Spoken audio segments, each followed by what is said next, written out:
তাদের অনুসারী ছিলেন, তার অনুসারী ছিলেন, এভাবে ক্রমেই আমরা আজকে তার নাতিরা এই রাজনীতিটাই করছি। ঠিক আছে কথা?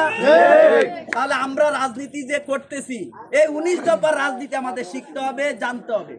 এখন প্রশ্ন হলো, এখানে অনেকেই প্রশ্ন করে আমরা অমুকের কর্মী, তমুকের কর্মী। ভাই, আপনারা সেসব ভুলে যান। শিলাস্থান 8 নং ওয়ার্ড, এই যে আমাদের নিন্দুপুর সহ এবং টেলি, আমরা আজকে থেকে বলবো এই শিলাস্থান আলফাজউদ্দিন সাহেবের শিলাস্থান, এই শিলাস্থান জিয়ানগর, এই শিলাস্থানে শুধু একটাই কথা হবে, সেটা হলো ধানের শীষ। এটা কি হবে? ধানের শীষ। এখন প্রশ্ন জাগতে পারে, তাহলে আপনি কেন আজকে মোশাররফ ভাই বলে বলে এই চিৎকার চেঁচামেচি করে এখানে এসে দাঁড়িয়েছেন? আমি সেটারও জবাব দিতে চাই।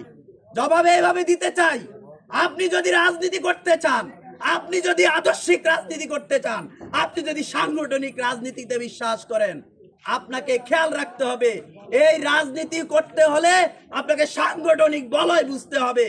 কেন্দ্র থেকে জেলা, জেলা থেকে উপজেলা, উপজেলা থেকে ইউনিয়ন, তারপর আজকের এই 8 নং ওয়ার্ড। তাহলে কেন্দ্র কে চালায়? জননেতা জনাব তারেক রহমান। তারেক রহমান এই 2018 সালের নির্বাচনে আমাদেরকে ধানের শীষ দিয়েছিলেন জননেতা জনাব মোহাম্মদ মোশাররফ হোসেন ভাইকে। অতএব সাংগঠনিক ব্যক্তি যদি আপনি রাজনীতি করতে চান, তাহলে ব্যক্তিকে সেটা না দেখে আপনি তারেক সাহেব কি বলছে সেটাই দেখুন। আমি আপনাকে বলবো, ব্যক্তি মিলন ভাই যেমন দক্ষ, অত্যন্ত যোগ্য, এমনি ভাবে মোশাররফ সাহেবও তার রাজনৈতিক বলয় আজকে থেকে নয়। তিনি যখন রাজনীতি করেন তখন এই মোশাররফ সাহেবই মিলন সাহেবের সাথে হাতে ধরে তাকে আর্থিকভাবে, তাকে সাংগঠনিকভাবে বিভিন্নভাবে পাশে ছিলেন। আজকে আমি ছাত্র দলের কচুয়া উপজেলা সিনিয়র যুগ্ম আহ্বায়ক ছিলাম। বিশ্বাস করেন কিনা জানি না, আপনারা এই গ্রামের মানুষ আমার জন্য কেঁদেছেন। আমাকে যখন 2018 সালের 5ই আগস্ট ঢাকা থেকে রাত 12:30টায় আপনারা যৌথ বাহিনী তুলে নিয়ে যায়, তখন এই শিলাস্থানবাসী কেঁদেছিল দলমত নির্বিশেষে। এটা আমি ওন করি। তবে অনেকে হয়তো সাহস করে সামনে আসতে পারে নাই। আমি বলবো, এই ঐক্যের রাজনীতিতে বিভেদ সৃষ্টি করবেন না। এই শিলাস্থান গ্রামে আরেকটা লাশ পড়ুক, একজনের গায়ে হাত উঠুক, এটা আমিও চাই না। আমি যেমন শিলাস্থানের সন্তান, আমার ভাইয়েরাও শিলাস্থানের সন্তান, আমার এখানে যারা আছে তারাও এই 8 নং ওয়ার্ডের সন্তান। অতএব আমি আপনাদের বলবো, আমরা সাংগঠনিক ভিত্তি মজবুত করার জন্য আমরা জননেতা মোশাররফ সাহেবের হাতকে শক্তিশালী করতে ঐক্যবদ্ধ আছি। ধানের শীষ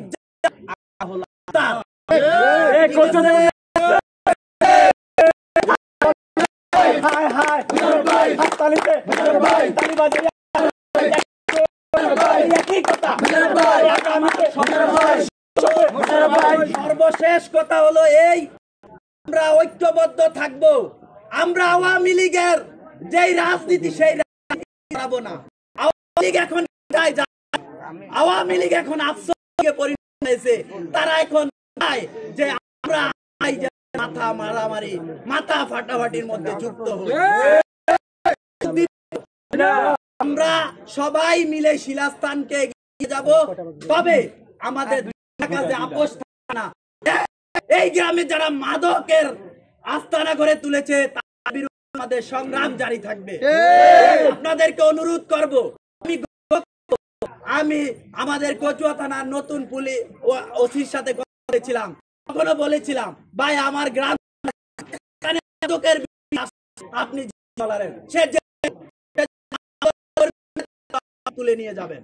তবে কথা, আমরা এক থাকবো, ঐক্যবদ্ধ থাকবো, মাদকের বিরুদ্ধে জিরো টলারেন্স।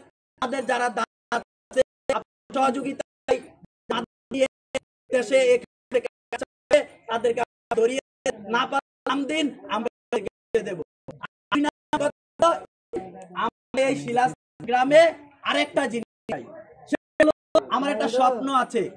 আমি একজন শিক্ষকের অর্থ করি নেই, কিন্তু 2006 সাল এখনো রাজনীতি করি, কিন্তু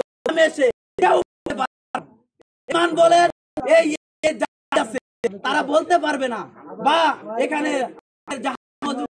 কাকা তিনি বলতে পারবেন না এই গ্রামে এসে আমরা কখনো কোথাও এসে চাঁদা ধরনের দাবি করেছি। তবে আমরা এটুকু বলতে চাই, আওয়ামী লীগ যে রাজনীতি করছে আমরা সেটা করব না। আপনারা